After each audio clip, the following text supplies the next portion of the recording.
بسم اللہ الرحمن الرحیم۔ ناظرین السلام علیکم ورحمۃ اللہ وبرکاتہ۔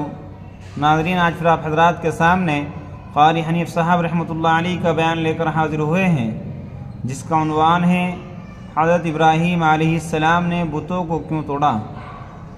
بہت ہی خوبصورت بیان ہے، آپ حضرات بیان کو مکمل سننا۔ لیجیے پیش خدمت ہے قاری حنیف صاحب رحمۃ اللہ علیہ کا بیان۔ سیدنا ابراہیم علیہ السلام تو تمام بتوں کو توڑنے کے لیے پیدا ہوئے۔ بت خانہ بنا رہا بے شمار بڑا لوگوں نے، کرتے ہیں، نظر نیاز لگاتے ہیں۔ حضرت ابراہیم علیہ السلام بڑے پریشان ہیں، ان لوگوں نے کیا حرکتیں کی۔ اس وحدہ لا شریک کا دربار چھوڑ کر، مالک کی کائنات کا دروازہ چھوڑ کر، جس نے زمین و آسمان پیدا کیا، ذرے ذرے کا خالق وہ، قطرے قطرے کا مالک وہ، ایک ایک پتے کا پالن ہار اور رب وہ، اسے چھوڑ کر کدھر کے لوگ جا رہے ہیں۔ سیدنا ابراہیم علیہ السلام کی جوانی کا زمانہ ہے، لوگ میلے کی طرف نکل گئے۔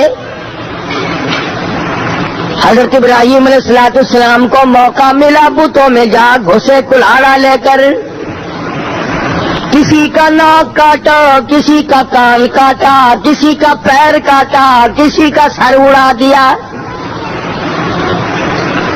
سب سے بڑے بت کے کندھے پر کلاڑا رکھ کر نکل آئے۔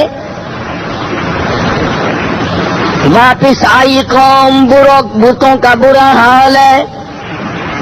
فرمایا وَلَقَدْ آتَيْنَا إِبْرَاهِيمَ رُشْدَهُ مِن قَبْلُ وَكُنَّا بِهِ عَالِمِينَ۔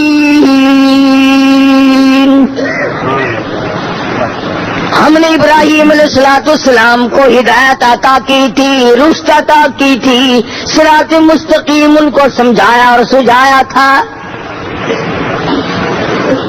اِذْ قَالَ لِأَبِيهِ وَقَوْمِهِ التَّمَاثِيلُ الَّتِي أَنْتُمْ عَاكِفُونَ۔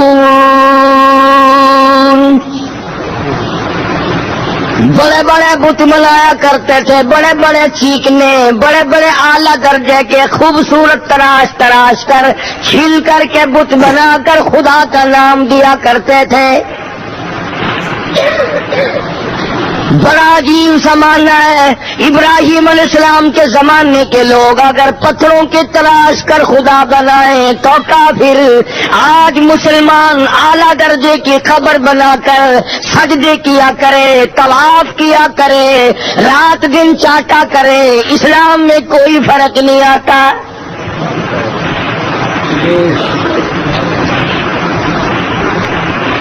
سیدنا ابراہیم علیہ السلام کے پاس آ گئے، آپس میں بیٹھ کے مشورہ کیا اور کہنے لگے یہ کام کیا کس نے؟ ہمارے خداؤں کی توہین کر دی، بے ادبی کر دی، بے آبروئی کر دی۔ آپس میں کہنے لگے اور کوئی نہیں کر سکتا۔ ایک نوجوان قالوا سمعنا فتى يذكرهم يقال له ابراہیم، ایک نوجوان ہے، وہ ان کی برائی کیا کرتا ہے، وہ ان کو برا کہا کرتا ہے، اس کے سوا یہ کام اور کوئی نہیں کر سکتا۔ ساری قوم اکٹھی ہو کر کے آ گئی۔ قالوا أأنت فعلت هذا بآلهتنا يا إبراهيم۔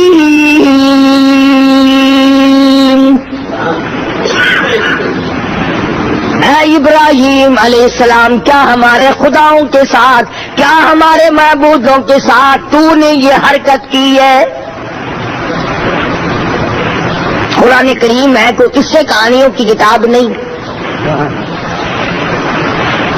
اے کاش آج کے مسلمان کو قرآن کریم دیکھنے کی، سمجھنے کی توفیق ہو جائے، ساری دنیا اور دین کے مسئلے حل ہو جائیں۔ مگر مسلمان نے تو قسم کھا رکھی ہے کہ اپنی ساری مشکلات کا حل دنیا میں تلاش کرنا ہے، ساری مشکلات کا حل سیاست کے طور پر حاصل کرنا ہے، ساری دنیا کی مشکلات کا ہم نے اپنے ہاتھوں سے حل کرنا ہے، قرآن کریم کے ذریعے نہیں۔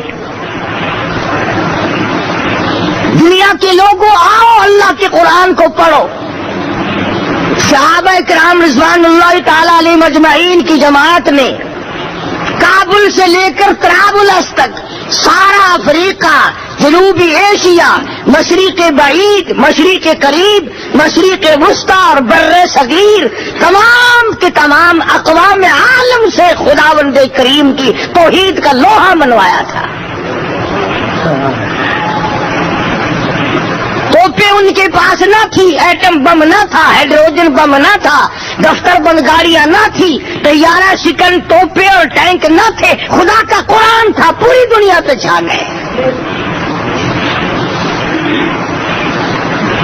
جس ملک کو محمد عربی صلی اللہ تعالی علیہ وسلم کے 3 غلاموں نے فتح کیا، صرف 3 بندے، 3 آدمی، کالی کملی والے کے 3 غلام، ادھر پورا ملک ہے، پورے ملک کی فوج ہے، پورے ملک کا لشکر ہے، حکومت ہے، اقتدار ہے، نشہ ہے، دولت ہے، سب کچھ ہے، ان کے پاس روٹی بھی نہیں، ان کے پاس اسلحہ بھی نہیں، ان کے پاس ساز و سامان بھی نہیں، مگر ایمان تھا، خدا کا قرآن تھا۔ خدا کی قسم، جب قرآن کریم لے کر اس تین میں محمد کریم صلی اللہ علیہ وسلم کے 3 غلام کھڑے ہوئے، سارے ملک کو شکست دے کر خدا کی توحید کا لوہا منوایا۔ www.shahideislam.com آج پریس ہے، اخبار ہے، ریڈیو ہے، ٹیلی ویژن ہے، پروگرام ہے، کہنا سننا ہے، چلنا پھرنا ہے، مگر قرآن کریم مردوں کے لیے طاق میں بند کر کے رکھ دیا۔ میں کہتا ہوں تمہیں مرے ہوں کو بھی کوئی قرآن پڑھنے والا نہ ملے گا۔ جب سارے چھوڑ دو گے، باپ مرے گا تیرا، قرآن دوسرا کیوں پڑھے گا کوئی؟ کچھ کیوں اٹھا رکھا کسی نے؟ تو ایسی صورت میں مسلمان جب تک اللہ کے قرآن کو اپنے پاس رکھتا ہے تو تائید عزتی اس کی شامل حال رہتی ہے، اور جب وہ قرآن کریم کو ٹھکرا دیتا ہے، چھوڑ دیتا ہے، تو بات ختم ہو جاتی ہے۔ سیدنا ابراہیم علیہ السلام کی ایک ذات، آج ہم تو کہہ دیتے ہیں کہ ہم تو تھوڑے ہیں، ہم تو اکیلے ہیں، کیا کریں؟ خلیل اللہ کی ایک ذات ہے، اکیلے ہیں، ڈر نہیں، خوف نہیں، حزن نہیں، ملال نہیں، پریشانی نہیں، گھبراہٹ نہیں، نکال دیا خداؤں کا۔ آ گئے وہ لوگ، آ کے کہنے لگے قالوا انت فعلت هذا بآلهتنا یا ابراہیم، اے ابراہیم علیہ السلام سچ بتا، یہ خداؤں کو لنگڑے للے کس نے بنایا؟ ان کے ناک کس نے کاٹے؟ کان کس نے کاٹے؟ قالوا سمعنا فتى يذكرهم يقال له ابراہیم،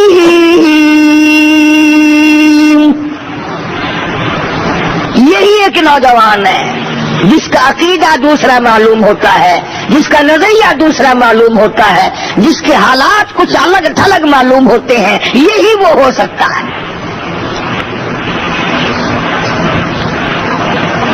تبھی تو اللہ پاک کو پیار آیا، میرے خلیل تو نے اکیلے نے مار کھائی ہے، میں اپنے گھر کی تعمیر تجھ سے تیرے ان ہاتھوں سے نہ کراؤں جن ہاتھوں سے تو میرے خدا، مجھ خدا کے مقابلے میں بنائے ہوئے بتوں کو توڑا کرتا ہے، جن ہاتھوں سے تو نے شرک کے اڈے مٹائے، جن ہاتھوں سے تو نے بت خانے توڑے، بتوں کے ناک کان توڑے، میرے خلیل انہی ہاتھوں سے میں اپنے بیت اللہ کی تجھ سے تعمیر کراؤں۔ تیرے ہاتھ بڑے بابرکت ہیں۔ سیدنا ابراہیم علیہ السلام فرمانے لگے مجھے کیا کہتے ہو؟ جاؤ اپنے حاجت رواؤں سے پوچھو، مشکل کشاؤں سے پوچھو، جس کی ٹانگ کٹی اس سے پوچھو کس نے کاٹی، جس کا ناک کٹا ہوا اس سے جا کر کے پوچھو تیری ناک کس نے کاٹی، جس کا کان کٹا ہوا اس سے جا کر کے پوچھو تیرا کان کس نے کاٹا۔ قالوا فأتوا به على أعين الناس لعلهم يشهدون۔ ابراہیم علیہ السلام نے صاف کہہ دیا تمہیں بیٹے دے سکتے ہیں، خود نہیں بتا سکتے کہ مارا کس نے ہے۔ ساری دنیا میں بارش برسانے پہ قادر ہے اور تمہیں نہیں بتا سکتے کہ ہمارا رگڑا کس نے نکالا ہے۔ تمہیں دشمنوں پہ فتح دینے پہ قادر ہیں، تمہارے دشمنوں کو مٹانے پہ قادر ہیں، بارش برسانے پہ قادر ہیں، اولاد دینے پہ قادر ہیں، تمہیں بیماری دے کر دور کر دینے پہ قدرت رکھتے ہیں، تو خود نہیں بتا سکتے کہ ناک کان کس نے کاٹا ہے۔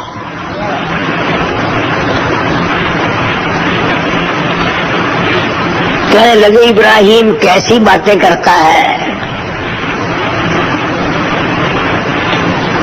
یہ کوئی بولنا جانتے، یہ تو بولنا ہی نہیں کرتے۔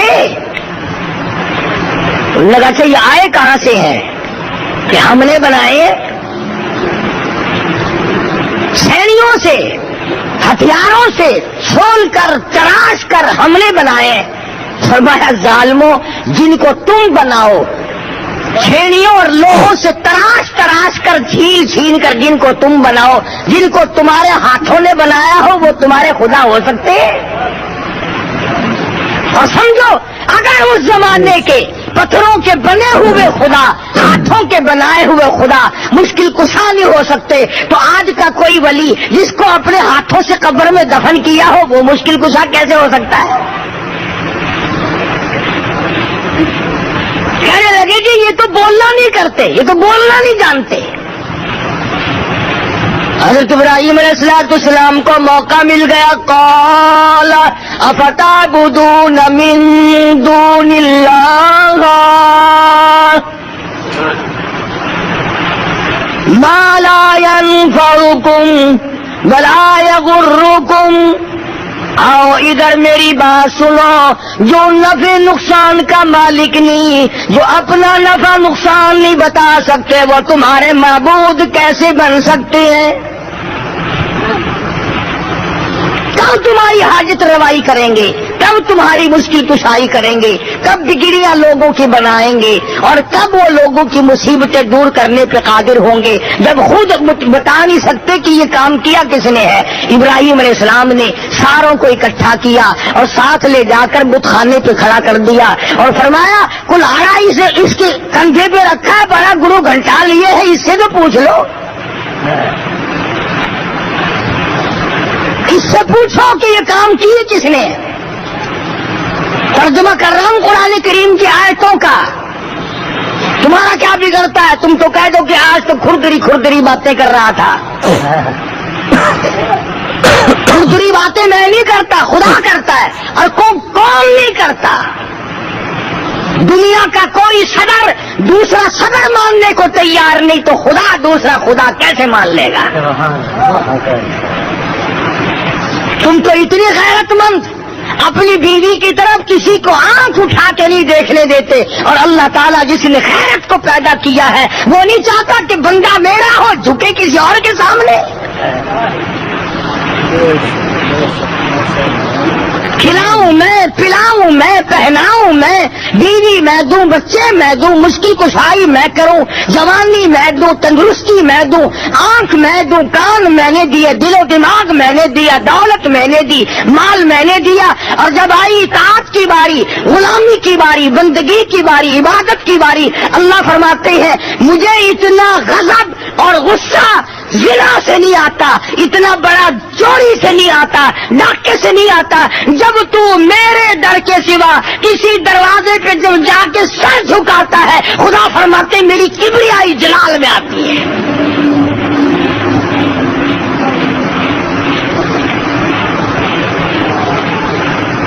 سارے فلسطین والے جل گئے، کہنے لگے قالوا حرقوا وانصروا آلہتکم ان کنتم فاعلین،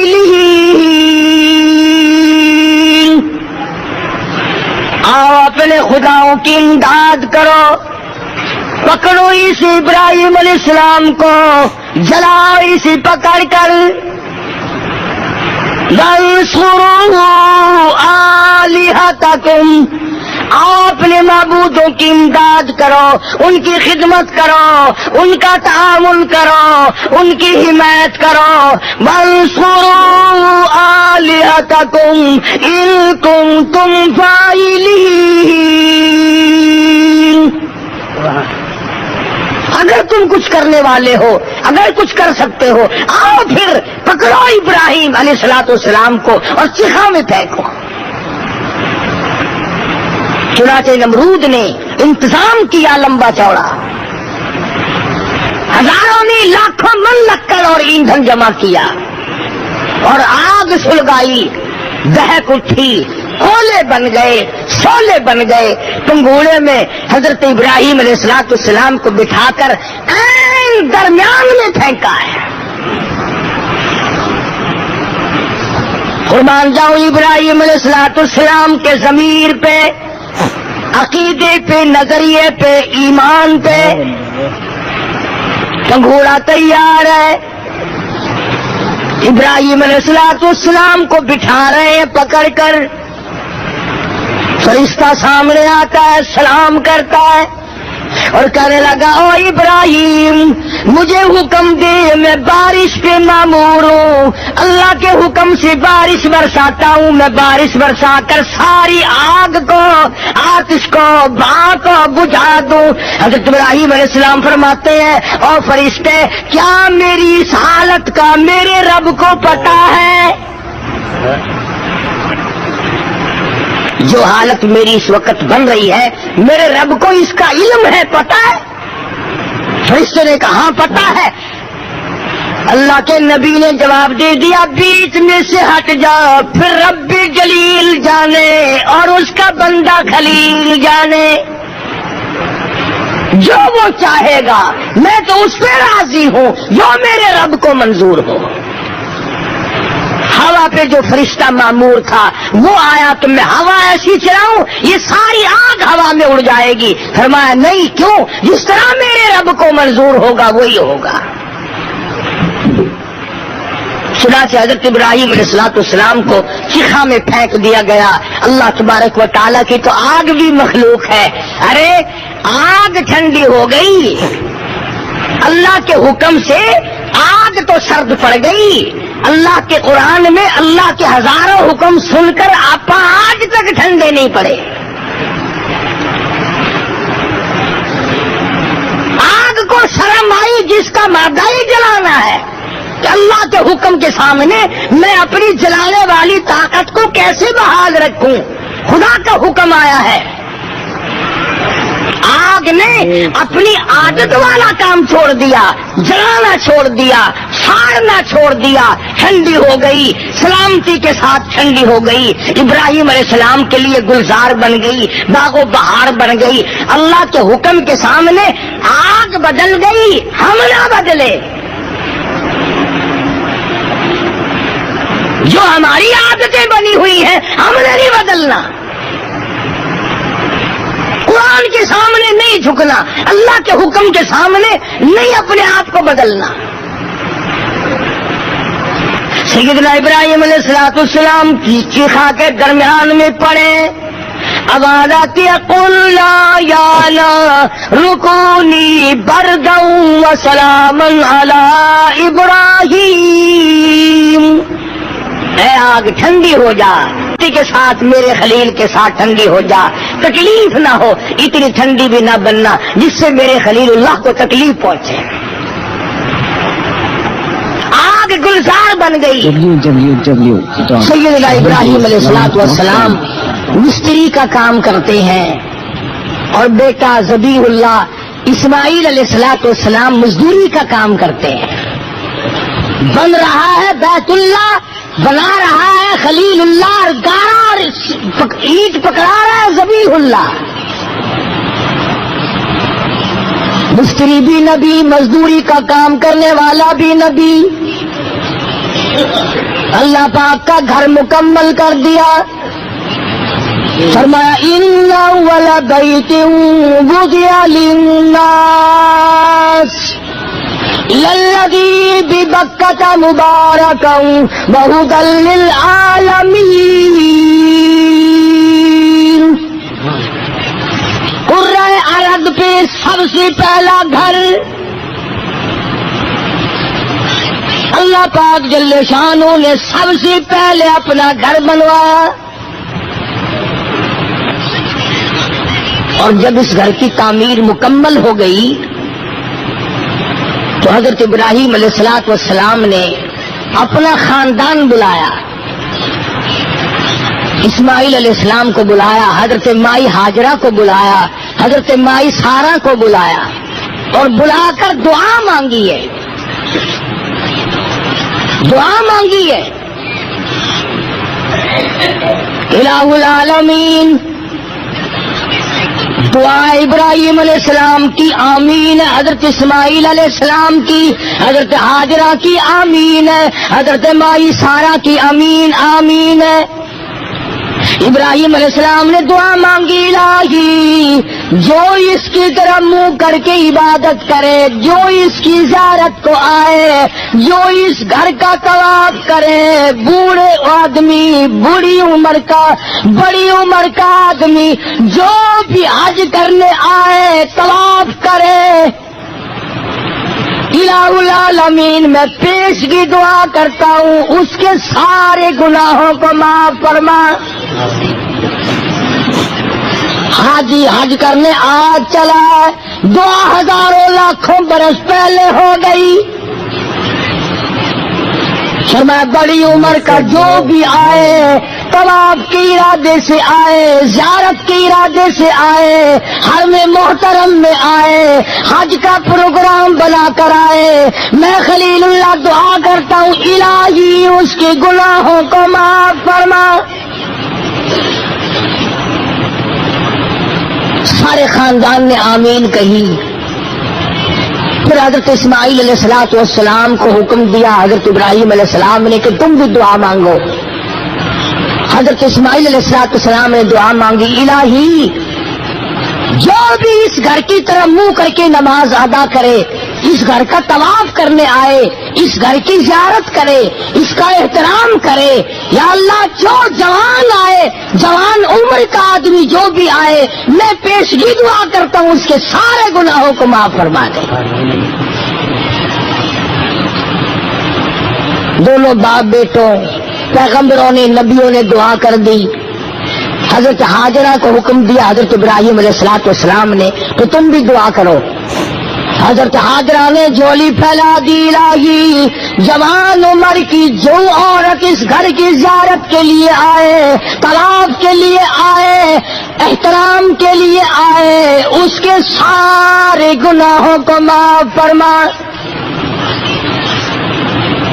حضرت ہاجرہ نے دعا کی آمین ابراہیم علیہ السلام کی ہے, آمین حضرت اسماعیل علیہ السلام کی ہے, حضرت سارہ کی آمین ہے, حضرت ہاجرہ نے دعا فرمائی. اس کے بعد حضرت سارہ کی باری آئی دعا کرنے کی. دعا کرتی الہ العالمین جو بوڑھی عورت آئے, عمر رسیدہ عورت آئے اس گھر کی زیارت کے لیے, طواف کے لیے, اس کے سارے گناہ معاف فرما. پیغمبر کے پورے خاندان نے مل کر آنے والوں کے لیے دعائے مغفرت کی ہے. آج آدمی ذوق میں شوق میں چلتا ہے, نکلتا ہے, بال بچوں کو چھوڑ کر جاتا ہے, گھر بار کو چھوڑ کر نکل پڑتا ہے, دکان کی پرواہ نہیں, کاروبار کی پرواہ نہیں, ایک ذوق میں, ایک شوق میں, ایک مستانہ وار, ایک دیوانہ وار چلتا ہے. ہر میں محترم کا اس کا ارادہ ہے یہاں سے کراچی سے جہاز پر سوار ہو کر جو سرزمین عرب قریب آتی جاتی ہے, محبوب کی محبت بڑھتی چلی جاتی ہے.